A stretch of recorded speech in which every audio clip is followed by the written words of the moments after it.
and welcome to the Football Hipsters Satchel edition. My name is Kris, and your host, as usual. And it's that time of the week, and that time of the month, not that time of the month, where we discuss European football. My goodness me, that was an awful slip there. I do apologise. It's the Champions League and the Europa League ties that are in focus in this podcast. Every 2 weeks or so, Satchel returns to your ears, and we talk about all the games that we've just witnessed from the week in Europe. And now, tonight, we're going to change it a little bit. Tonight's going to be a little bit of a slight curveball because my regular cohort, Mr. John Welsh, is away on business, genuinely. So I have pulled my English breakfast co-host onto unfamiliar territory. It's Mr. Ross Bramble. Good evening, Ross. Good evening. You get to hear me twice in a week. It's almost too much, isn't it? Hey, it's a pleasure, and I won't hear anything different, Ross. It's always a pleasure to have you on. So we're, as I said earlier, we're going to change the format slightly, and we're going to put the focus on the English clubs a little bit more than we would usually, because it's kind of your neck of the woods. But I'm reliably informed you have a couple of bits and bobs to say about some of the European teams as well. So we'll see where we go. We couldn't start anywhere other than Southampton, could we? Because naturally they're the team you follow, and indeed. Inter is the team John and I follow, so we'd be remiss if we didn't start there. So we're going to go Europa League and then work our way backwards. So Ross, a 1-0 defeat in the San Siro. Even I can admit, as an Inter fan, richly undeserved. I think Saints had more than enough opportunities to get something from the game, if not go on to win it. I think Inter's goal was their one shot on target. Is your feeling on the game one of regret, one of pride, seeing how good Southampton played, a little bit of both, or none of the above? It's a mixture of a lot, because I'm sure in a minute you're about to ask me what it means for Southampton to even be at the San Siro, and I can go into that all in a minute. But there's a part of me that says, on the strength of that game, clearly it's hugely disappointing, considering how tight our group has now become because of the results tonight. If we were to go out at the group stage, this is the result that's probably going to have cost us, because, like you say, we controlled the game really for the entire 90 minutes, maybe perhaps with a 10-15 minute spell midway through the second half. The one shot into Milan had on target was their goal. We had some very good opportunities that we've either missed or had saved. So yes, if you took it as a standalone game, if this was like Hapoel Beersheva or if this was Sparta Prague, I'd be very, very upset to lose this kind of game 1-0. But there is a bit of a romantic bent for Southampton fans to be playing at the San Siro, considering how far we've come from 7 years ago and what it means to get this chance to play one of the biggest teams in world football. So I think we're helped by the fact there is that, like I say, that romantic bent, which kind of takes the edge off this one. But as a standalone result, yes, it's extremely disappointing. And what about the chances you had? I mean, I think back to the Charlie Austin shot that was wide. The chance for Virgil van Dijk was probably the big one, wasn't it? With the header late on. I mean, is that a concern for you that you're not taking those chances? Because in the Premier League you've been pretty clinical. It just seemed that tonight it was just lacking a bit, and of course you losing Shane Long to what looks like a hamstring injury is not going to help that changing in the future. No, the plus side to Shane's injury is that we've just got Rodriguez and Buffal back from injury, who both had very good run-outs to see. Well, Buffal was a bit hit and miss from what he got tonight, but it's 10 minutes on your debut at the San Siro, so it's always a tough debut. So it's a big loss for Shane Long, but we still have two replacements now, thankfully coming back to fitness. The quality of the chances was very encouraging. Like you say, the concern is that we managed to miss so many of them. But at the same time, when you're a mid-table club like Southampton are, that's kind of your problem. That's what all Premier League teams complain about, is we create so many good chances, but we just can't finish them. That's because mid-table clubs don't get the best strikers in the world. And then teams like Inter Milan get to have Cardi and Candreva, who can finish those one chances they get in a game, and we don't have someone like that only needs one chance.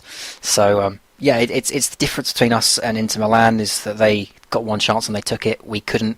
At the same time, this was our first foray into a group match against a club as big as Inter Milan, and we've got to take our lessons from it. I suppose that's the way you've got to look at it, isn't it? That is the positives. And just briefly on Southampton as well, are you still confident you'll qualify from the group? Are you still fairly sure you'll be all right? Oh, after tonight, not so much. The thing is, if Inter Milan play like that at St Mary's, I feel like we can win that. You know, my ticket arrived for that just today. Actually, I'm looking at over my shoulder. Can't wait for that game, and I have a feeling now we can at least score against them at home. Beersheva will be at home, so that's more than winnable unless they pack in and. Well, I'm sure they will pack in 11 behind the ball, but under Puel, you do get the feeling that we can break teams like that down. And Sparta Prague away, I know I think I know anyway that they're undefeated at home in about 20 games or something similar. So that is going to be a tough away fixture, but they need to open the game up as well. You know, they're going to need the points just as much as we are if the group continues to stay as open as this. So it's very hit and miss after tonight, but yeah, it's all about enjoying this run because, like I say, the difference between this and 7 years ago, the romantic way that Southampton fans are looking at this at the moment has to be remembered. So we just have to take whatever we can get and take it as it comes. Agreed. And just before we leave this game and have a look at some of the other Europa League games tonight, what did you make of Inter? Because you got to see them firsthand tonight. You got to watch the full 90 minutes, I'm assuming. So what do you make of them and their troubles? I mean, it seems like Frank de Boer will still be in the job tomorrow morning with this result, but did they remotely impress you in any way, shape or form, or are you seeing what John and I have had to sit through this season so far? Well, if that's what they've been doing, through Serie A so far this year, then yeah, they were awful. It's like I say, the romantic side of it. You know, the stats that came out before this game are the things that all Southampton fans were remembering. Was that 7 years ago, Inter Milan were winning the Champions League and they were doing the treble in Serie A. Jose Mourinho was the manager at the time. They had players like Walter Samuel and Zanetti and Cambiasso, and Southampton were in League One. Minus 10 points that season, missed out on the playoffs by about 7 points. The team that I remember Inter Milan being is that big, giant club that could attract the big names and play very entertaining, engaging football. And then tonight was the first time I've really seen them since probably about 2010. You know, I don't watch a lot of Serie A especially. And it just looked so patchwork. You know, it looked like they were all out of sync.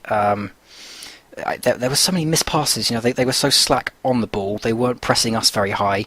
That's not the Inter Milan I know. I'm not sure if that's the Inter Milan of the past few seasons. I'm sure you'll be able to tell me more on it. But that's certainly not the Inter Milan that I think of. You know, when I think of Inter Milan, I don't think of a team that's happy to let a club like Southampton, again with no disrespect to Southampton because they're my team, but you know, a club our size should not be going to the San Siro and getting a performance, if not a result, a performance like we got tonight. So I was surprised. I was a bit let down by the quality of Inter, but at the same time, you know, I would have loved to have taken advantage of it and been able to say that our first game against an Italian team was a win. Fair points, yeah. Fairly measured response as well, given obviously the disappointment of the result. But nevertheless, like you say, it'll be interesting to see how they deal with a trip to St Mary's. We will move on then to the other English representation in the Europa League this evening, which was, of course, Manchester United. Straightforward question to start off. They won by 4-1 over Fenerbahce. Is this Manchester United finally clicking, or is it more of a case of Fenerbahce terrible travellers? They were terrible on the night and got exactly what they deserved. That sounds about right. 2 penalties, wasn't it, in 30 minutes and 34 or something similar? It certainly was, yeah. Pogba and Martial, yeah. Yeah, well, I didn't get the chance to see it because no one's going to know this outside of the podcast group, but my internet is awful here back home. It kind of tanks around 8 o'clock and I can't get a decent stream on anything. So because I don't have BT, any chance I get to watch the football is completely reliant on how good my internet is. So I missed the game. But from what I was seeing on Twitter, it sounded like, you know, business as usual. You see Man United playing Fenerbahce, especially Fenerbahce side. They got that emergency landing on their way in. Obviously, travel plans disrupted, etc. I don't think this is a massive shock. I think it's a good shot in the arm for Man United, especially after their start to the domestic campaign and some of the troubles they've been going through lately. And they certainly needed a result like this in the Europa League, what with the pretty lackluster start they've made and some pretty weak performances against teams you would have thought they'd be blowing away. So yeah, it's a good result, don't get me wrong, but I don't think it's a particularly shocking result.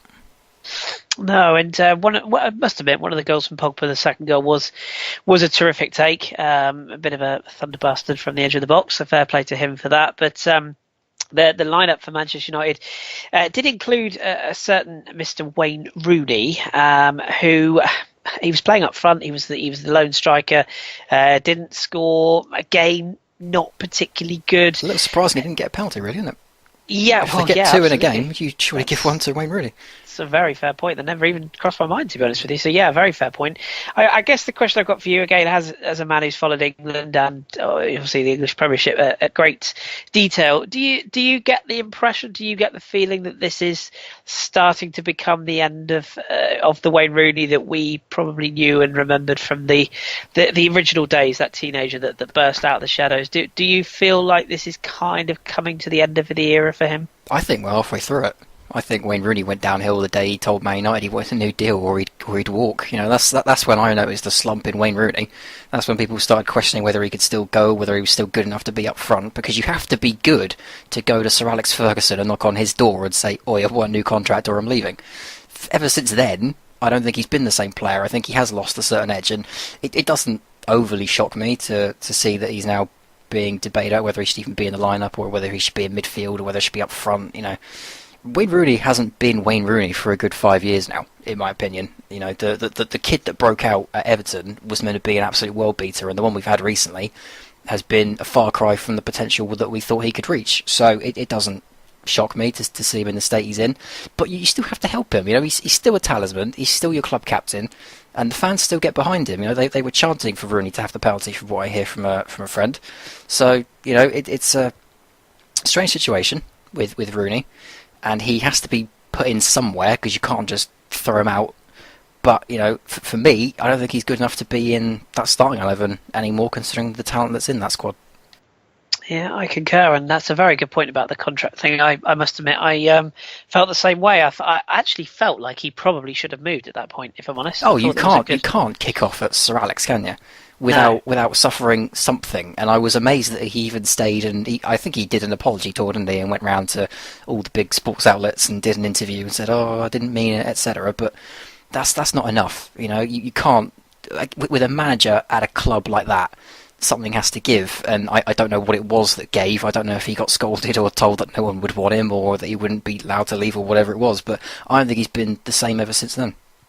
No, I agree. And speaking of which, we didn't touch on Mauro Icardi, who's also issued a public apology for his comments in the Inter Milan book that we mentioned on Monday's podcast. He's 23. How has he already got a book out?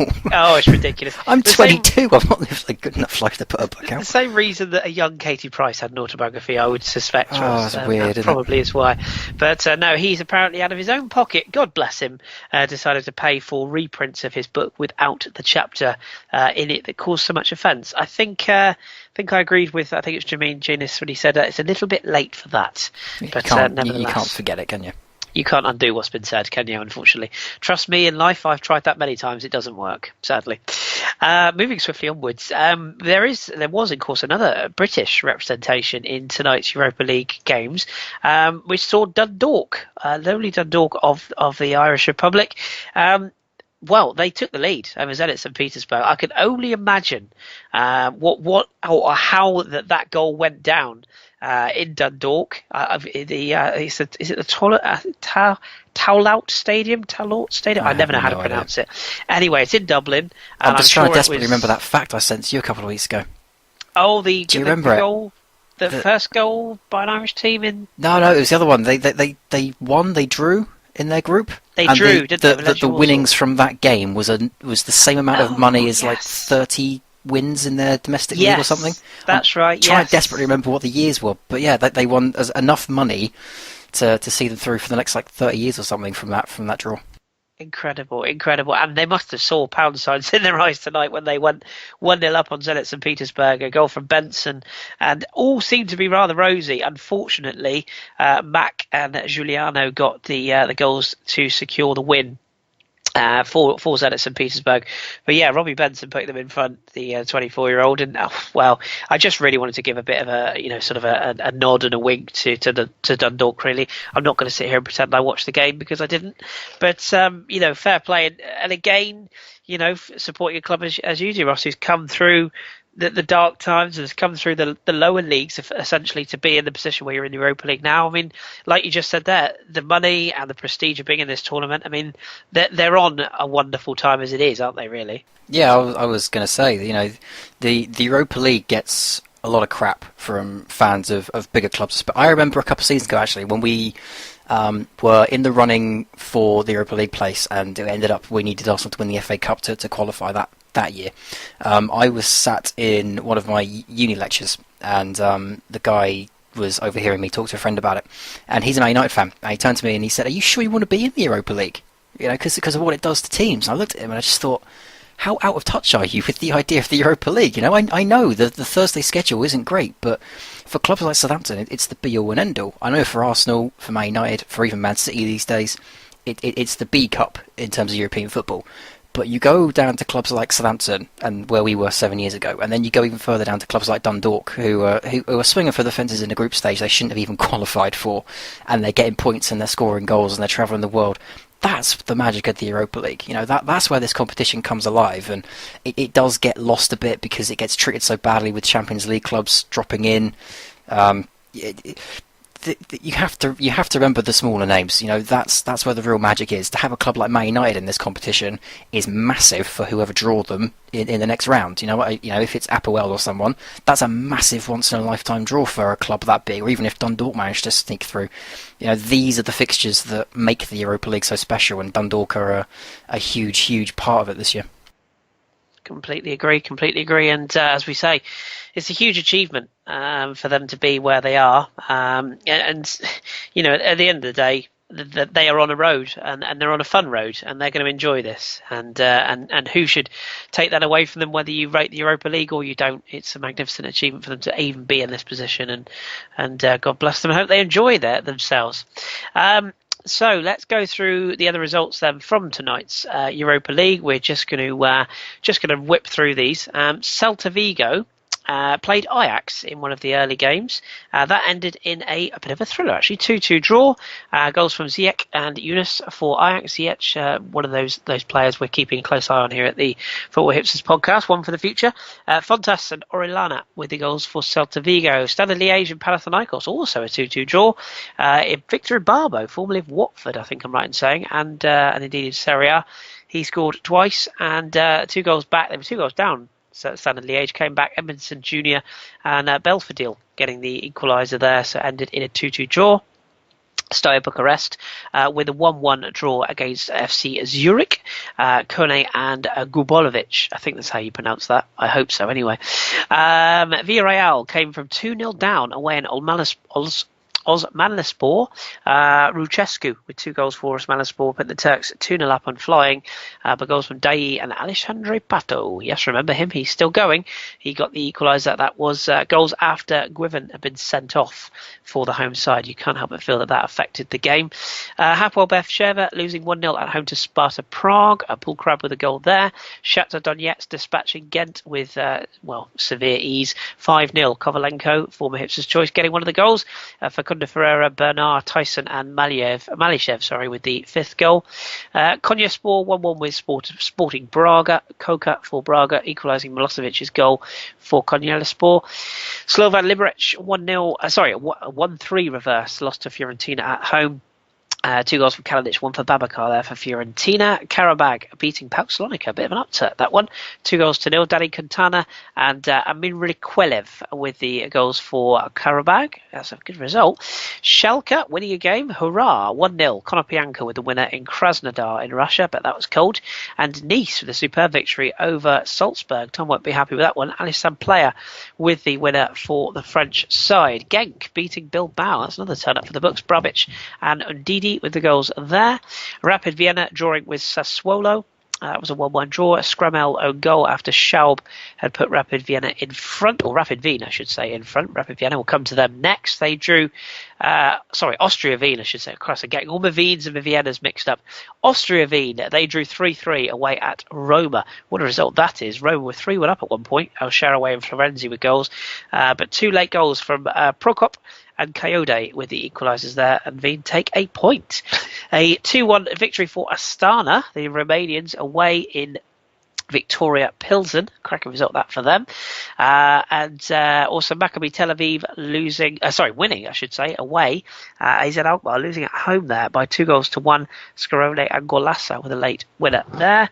Olympiacos with a 4-1 victory over Astana.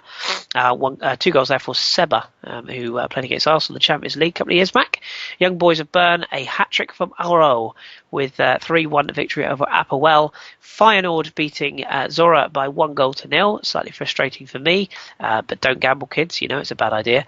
Jorgensen with the winner. Shame he couldn't score twice. St Etienne with a 1-0 victory over Kabbalah. Ricardinho own goal, securing the points there. And Mainz and Anderlecht playing out a 1-1 draw. Yunus Mali, a favourite of Janzeb there. He got the goal for Mainz. Anderlecht's penalty from Tudruchik with the equaliser there. Before we move on to the weekend or the week's Champions League, Ross, I believe you have a question for me. Yeah, I was actually just going to ask about Nice, because you know as well as I do that I'm slowly bleeding into French football after a pretty good Football Manager save and enjoying my foray into it a couple of weeks ago with Lyon. I was going to ask you, Nice are the ones in Ligue 1 that I quite like the look of. Do you think that they could be big players in the Europa League this season? I'm really, really undecided, if I'm completely honest. They can, yes. The thing I worry about with Nice is that they're fighting on all all fronts now because of this Europa League run. They had kind of a bit of a slow start, and obviously they're losing last time out, but they've got all the tools. It's whether they can put them into effect and keep a Ligue 1 run going as well. I like how they play. Obviously, Balotelli, when he's on form, will get goals. A player who got the winner tonight, he's another quality forward who I rate quite highly as well. I do think that they can go quite well in this competition, but if they're going to do that, they're going to have to sacrifice Liga, and I don't think they're in a position to do that. So it's a really hard one to judge. I think if they get out the group and they get a favourable draw, they've got every chance. But right now, they're still playing catch-up. They're 3 points behind Krasnodar, who they lost to last time out. They host Salzburg next time out, and Krasnodar go to Schalke. You'd expect Schalke to win there. If Nice can beat Salzburg and go level on points to 6 points, then Nice go away to Schalke. So that's going to be the key tie. If they get through, there'll be a danger. But right now, I'm not convinced that they've got enough to go far in this competition at this stage. I suppose it depends if PSG wake up, really, doesn't it? In Ligue 1. Yes. Yeah. Oh, yeah. And they will. As poor as they've been at times, they will. Lyon will get better as well. Marseille have just employed Rudy Garcia today. That's probably going to turn their fortunes around a bit. Liga is going to get competitive, and I think if you asked Lucien Favre what his priority would be, I think he'd say Liga. But at the same time, you just never know. If they get through this group, as I say, it's anyone's guess how far they could go. But I hope they go far, and I hope St Etienne go far as well, because it's two proper French clubs. So fingers crossed. Anywho, let's move on to the Champions League, shall we? And there's lots of fixtures going on, of course, over the 2 groups, or the 2 days, of groups, group games this week. Shall we start on the Wednesday games? Let's work our way backwards. Let's start with the biggie. Manchester City, the Pep Derby and all that jazz, ended 4-0 to Barcelona, who at any point in the game, didn't exactly play brilliantly either. Did you see this, and what's your thoughts? Is this Manchester City realising that they're just not quite as good as they thought they were? I caught the first half because I'm a gambler as well, and there was a Bet365 thing going on. Yeah. See, the thing with Man City is that I am cautious slightly of something my friend warned me of a couple of years back, which was the cult of Pep Guardiola, and people staying on his bandwagon despite things going wrong. And I don't want to say that things are falling apart already for Man City or whatever, but you think of the run they've been on lately with the draw against Everton and the defeat to Tottenham, and now this pretty embarrassing 4-0 defeat to Barcelona. Other big name managers would be under huge pressure, and for some reason Pep Guardiola is just like, they'll be alright, they'll get better. And I'm in the same boat. I think they will get better, and this isn't a damning result by any means, but it's a very embarrassing one for Pep Guardiola, I imagine. You you bring your girlfriend back home to meet your ex, and suddenly the ex is, putting four past you. It's a really, really embarrassing result for Man City as far as I'm concerned, and I worry that Man City will be quite angry when Southampton play them on Sunday. But at the same time, this is still a learning curve for this Manchester City team. This is still a brand new starting 11, really. Still learning a new formation, still learning a new set of tactics. Clearly, the start of season bubble has burst, or at least shrunk. It's a wake-up call for everyone at Manchester City that just because Pep Guardiola's there doesn't mean it's instant success.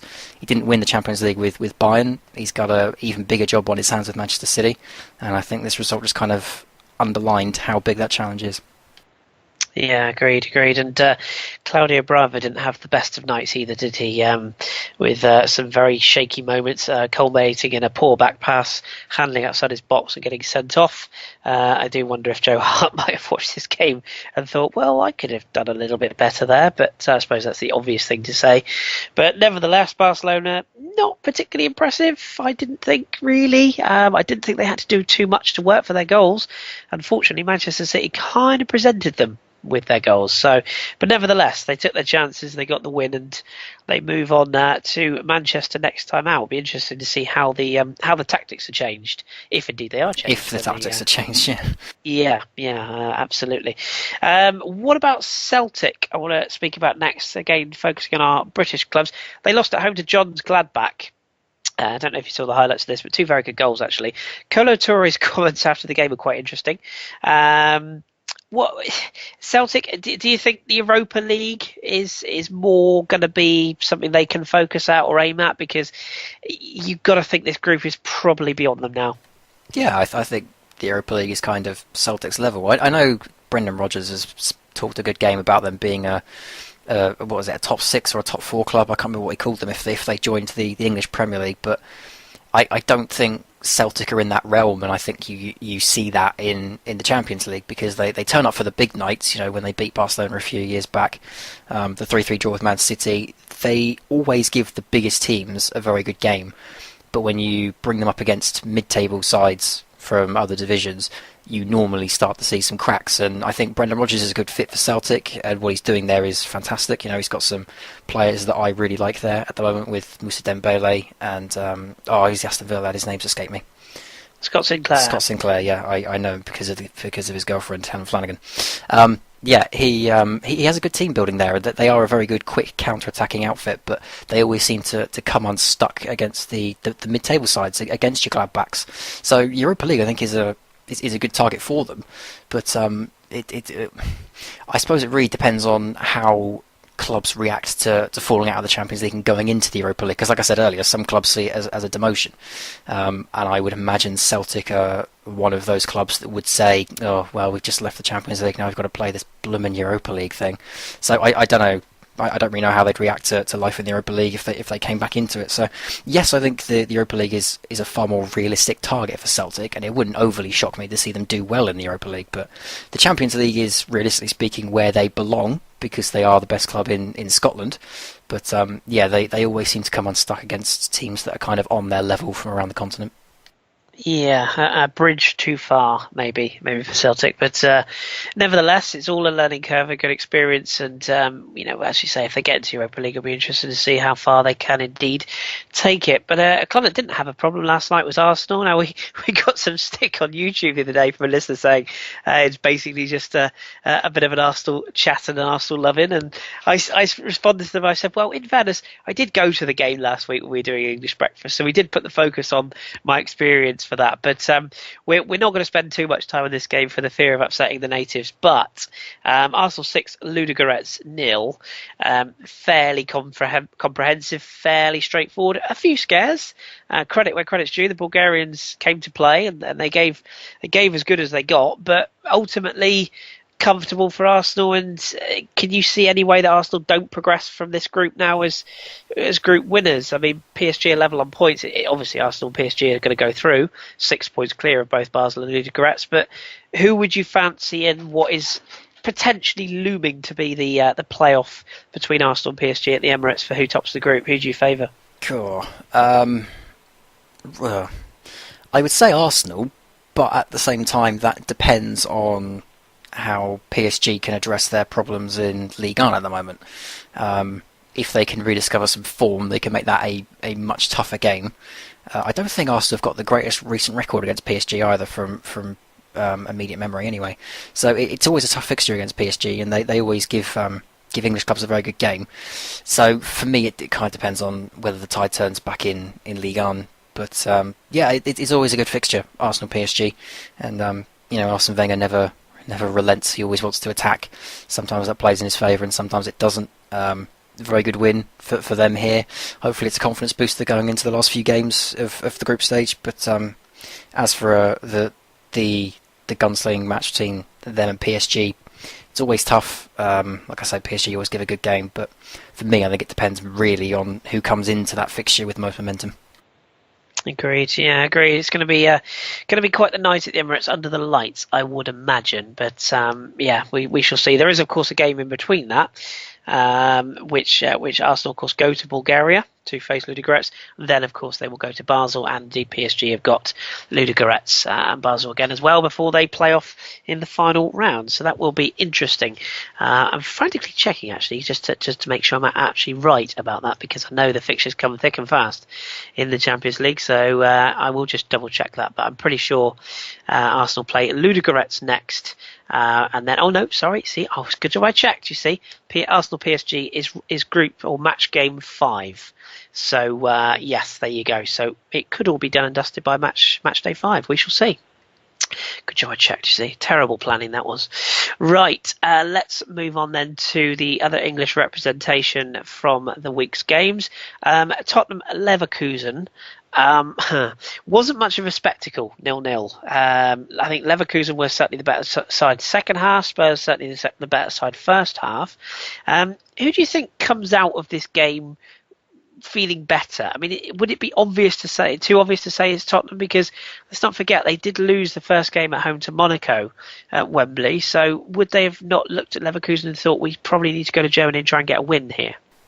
No, I think an away day at Leverkusen is always one that you look at and think, right, a draw would be ideal and then a win would be even better. I don't get to watch a lot of Leverkusen, but I know they have a very, very good reputation, and they are seen as one of the top 3 or 4 biggest teams in Germany.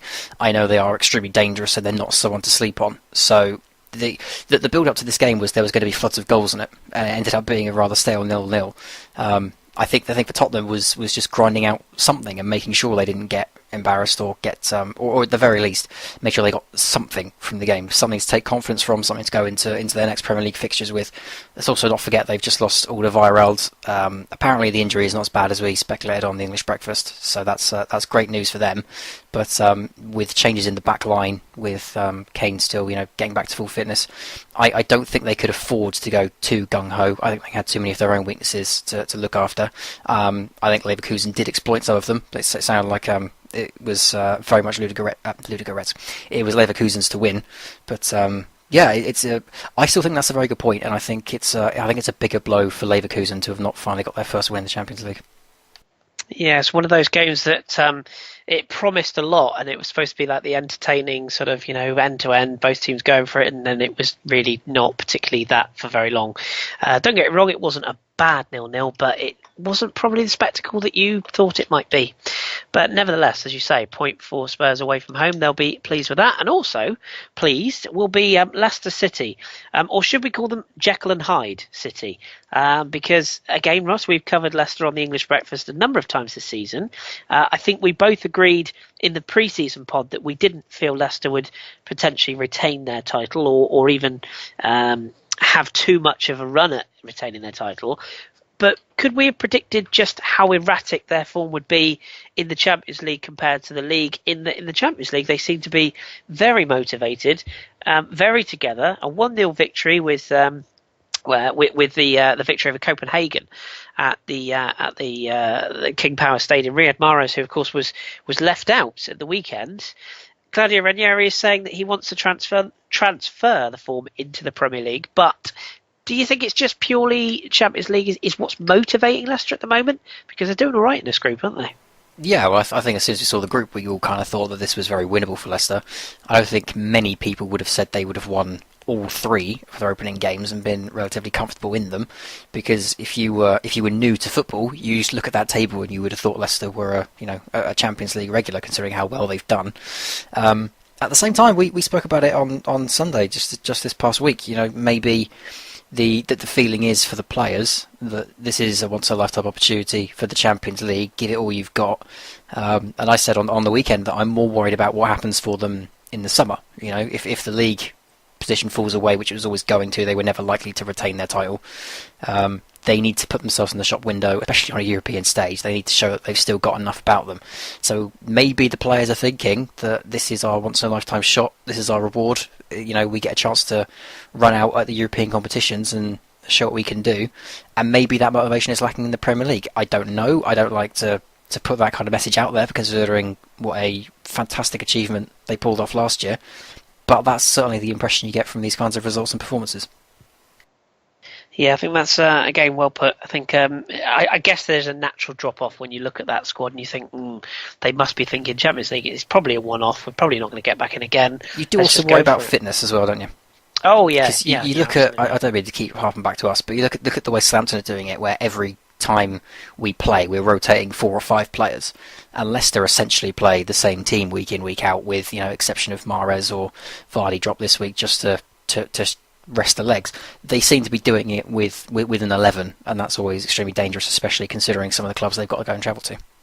Yeah, it's a task. It's a task, and fair play to Leicester. They are making a real fist of it, and good luck to them. All power to them. But we'll briefly just touch on a couple of other games and results before we wrap up the show, because we're doing a bit of a shortened show this week. But we'll touch on some of the other results. In the opening games of the Tuesday, we saw Monaco draw away at CSKA Moscow. Bernardo Silva equalising a Lachuna Traore goal there. Do you know what was unique about that goal, Russ? Cool. I'm afraid I wouldn't even be able to guess. Well, Lachuna Traore, who scored for CSKA Moscow, is actually on loan from Is it on loan from Monaco? Yes, absolutely. So interesting, and he celebrated. He enjoyed it. So he obviously doesn't give a monkeys. So good result that for Monaco, given the circumstances to the late equaliser, and that puts them fairly in charge actually of that particular group, which of course includes Tottenham and Bayer Leverkusen. Monaco are top of that group, Tottenham second, Leverkusen third, and CSKA Moscow are fourth. It's all a little bit tight, though, it has to be said. In the second games of the Tuesday night, Sporting Lisbon or Sporting CP, whichever you prefer, Sporting Club, they lost at home to Borussia Dortmund by 2-1. Good result that for Thomas Tuchel's men, Pierre-Emerick Aubameyang and Julian Weigl. I know Kelly's a big fan of Mr. Weigl. He got the what proved to be the winner. Bruno Cesar pulling one back for Sporting Lisbon. Real Madrid in the other game winning 5-1 against Legia Warsaw. I don't think that's a big surprise. Gareth Bale, an own goal. Marcus Asensio, Tom's favourite, Lucas Vazquez and Alvaro Morata with the goals for that, or for their particular side. Borussia Dortmund topped that group on a goal difference from Real Madrid, both 7 points. Sporting Lisbon 3 points.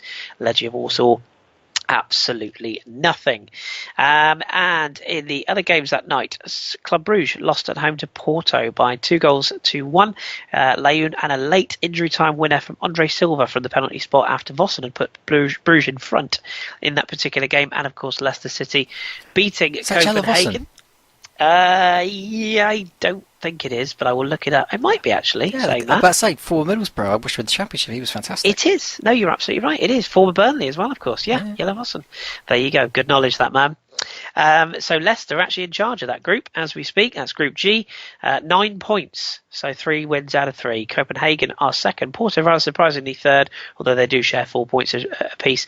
Club Brugge minus 8 goal difference, no points. I think they're heading home from Europe this season.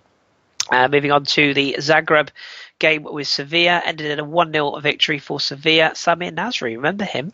He got the winner, and Juan Cuadrado also got a winner for Juventus in Lyon. A disappointing result for Lyon, especially after Juve were down to 10 men. Lemina, on his return to France, sent off for 2 bookable offences.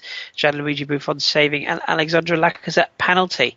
Not a good night for Lyon in the Parc OL, and not a good situation in the group either. Juventus and Sevilla both in charge of that group, 7 points. Lyon are backing it up with 3 points. Zagreb, 3 defeats out of 3. Looks like they're going out of Europe in Group H. Big games coming up for Lyon if they are to survive. Napoli and Besiktas will pick up in the next group. 3-2 victory for Besiktas. Quite surprised, this has to be said. Ross, you were saying pre-game that or pre-pod, this was, even you knew from your limited knowledge of the Italian sides in Europe this year. This is a big result, this, for Besiktas, and 2 goals for Vincent Aboubakar, former Lorient man. Just quickly on this game, do you think Napoli are suffering because they've lost Milik, who's their main centre forward?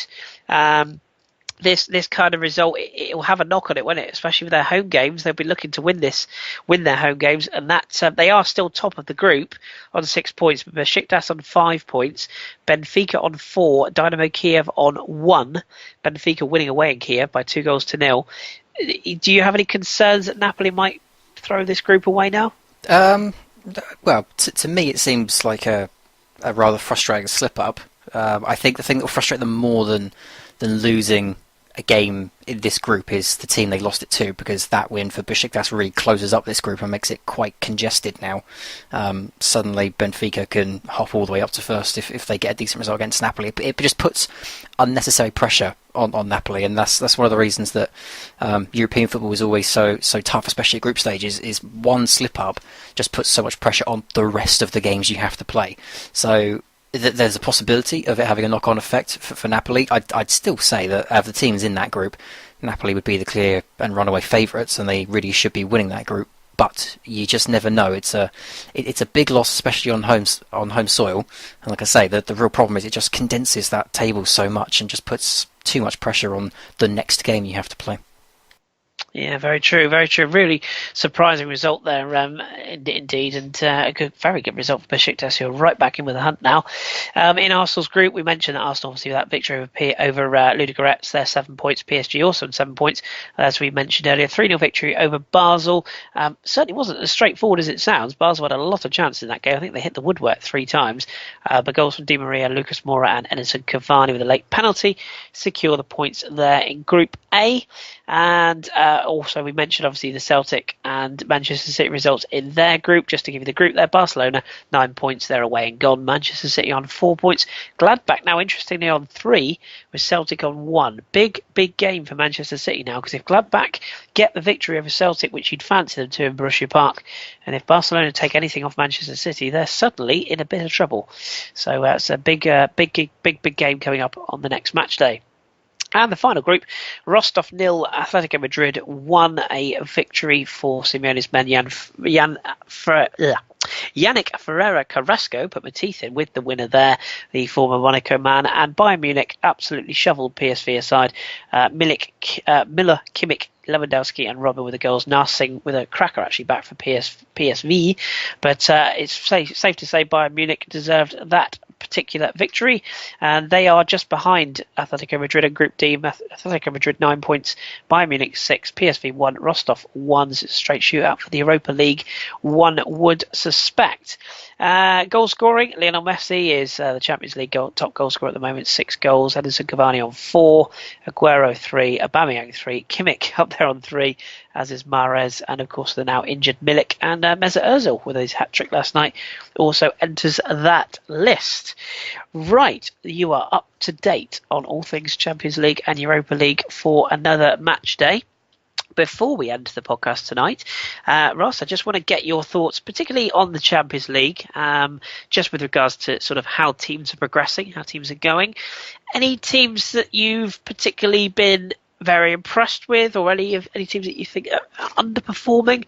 And is there a particular team that you quite fancy following during the next round of fixtures in match day 4? I think you'd have to say Leicester have been the overachievers. I know they've got a very kind group, considering their status amongst the clubs in the in the Champions League this year. But you'd have to say Leicester of the other standout performers. The letdowns is a little tougher for me. I'd probably say someone like Lyon you would have expected to have got a few more points out of their group. I know it's a very tough group with Sevilla and Juventus, but only 3 points from 3 games is not exactly what I would have expected from a club of their size. Same with Bayer Leverkusen. I'm a little disappointed not to see them pick up at least a win in the first round of fixtures. As for winners and who could do some damage in the Champions League, it's always, between like the same 4 clubs really for me. It's Barca, it's Real, it's Atletico, or it's Bayern. I'm like you. I do kind of feel like PSG are sleeping giants in the Champions League, but I don't think it's their year this year. I think they've got far more problems than just getting out of this group at the moment. For me, if I had to pick a club that I think would appear in the final and maybe even go on to win it, partly because of sentimentality, I would go with Atletico Madrid, I think. Interesting. Yeah, and I am totally with you with regards to PSG. I can't help but feel they missed a chance last year, that Manchester City game. I thought they were in with a real shot of getting through and potentially going on to win it last year. And I didn't think it was a particularly strong Champions League last season either. But nevertheless, that is the way it is. We shall see how things progress. Final thoughts I'll give you on Europa League. Similar question, really, but I want to kind of expand it a bit. Have you enjoyed the Europa League this season so far? Even whether you're Southampton roots or not, have you enjoyed it? And again, same question. Anybody really sort of stood out for you? I think I've enjoyed it a lot more considering we're in it.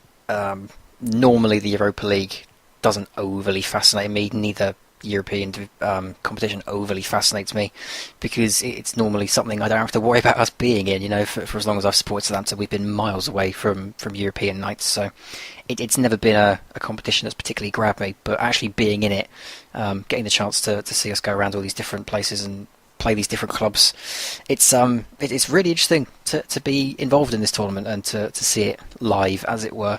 Teams that disappointed me, I would probably say Salzburg. I think they've been a bit of a letdown in their group. I know that's a very tough, knitted together group, but no wins and first 3. I think that's still a very disappointing start for them. Inter as well in our group. They've opened it right up now with the win over us tonight, but they've been very, very slow. Hapoel and Sparta have both beaten them so far. That's a horrendous start for them. As for teams that I think could do some damage later on, I always worry about teams like Fiorentina and Villarreal. Just the big names that immediately jump out at you when you look at them at the list. They're always the dangerous ones in competitions like this, because that those kinds of big name but mid-table clubs in their domestic leagues probably know they're not going to be able to get in a Champions League place or challenge for their domestic league. They prioritise the Europa League. It's not a priority for teams in England especially, but for teams in Spain and Germany, it's a chance to win a big domestic cup. Not domestic, but a big cup. So those kinds of clubs worry me. But it's difficult to pick a winner or a prospective winner in the group stages, because, like you say, there's still the Champions League clubs to come into it yet. So I couldn't go so far as to predict a winner. But there's certainly a lot of dangerous clubs in it this year. Yeah, it is a tough one, isn't it, as you say, because you just never know what size club is going to drop in. So, I look at, as you say, like a Lyon, for example. If they come down, you would expect them to be one of the favourites to potentially go on and win it. A Leverkusen, maybe, even a Tottenham. You just never know, do you? So it depends on the size of the club, and that's excluding the fact that we already have Manchester United, for example, in it as it is. So, it's a tough one to judge, but nevertheless, we will be across it all as we enter match day 4 in a fortnight's time. So no Satchel next week, but we'll be back in 2 weeks' time. And Ross, we might try and steal you again, depending on how your schedule is, and assuming John's back, because I'm sure John would like to chew the fat with you with regards to the Southampton game at St Mary's. And you say you are going to be going to that, did you say? Yep, I've got a ticket for that one, and I've also got a ticket for Hapoel Beersheva. So. Ah, superb. Well, if you're obviously back from the stadium in time, of course, that's the other key issue here. So we what we might even do is maybe try and record one the next day or something. We'll see what we can do, but we'll sort something out. We'll sort something out. Even if we touch on it in the English breakfast, we will be across that game. So superb. Okay. Right, we will leave it there then, Ross. Thank you ever so much for stepping in John's enforced absence this evening. Very, very good debut on this particular parish. Thank you. Hopefully the listeners don't think I sounded out of place, but that's for you to judge, I'm sure.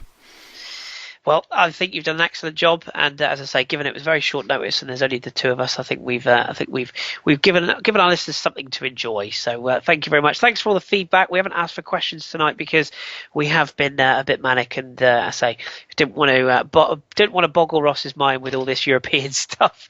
So we've kept it simple tonight. But thank you very much for listening. We appreciate it. Our latest podcast is indeed available from Monday if you want to listen to that, or Tuesdays, I should say. And of course, myself and Ross are back on Sunday to talk all of the domestic action. I think we've got was it Man United Chelsea we've got to discuss this week, haven't we? Yes, yep, Man United Chelsea. You've got who have you got? We've got Middlesbrough at home. Middlesbrough, and we have Manchester City. So plenty of big games. Yeah, good luck at the Etihad. That could be a toughie, as you say, with a wounded City. But you know what to do, Claudio Bravo. Throw the ball under his bar and see what happens. But yes, thank you very much, and also thank you to our new followers. We've had a few new YouTube names cropping up, and a few followers of different clubs cropping up as well. We really, really appreciate that. And again, don't forget those bloggers that have written into us, Jake and indeed Jimmy and Nguna. Don't worry, chaps. We've got your blogs. They will go live. It's just a question of timing. Trying to get everything sorted out. So we will get there in the end. I promise you. Right. Okay. So that is it for the Satchel for another week. We really appreciate you tuning in. Enjoy your football. We've been the Football Hipsters, and we will return very soon.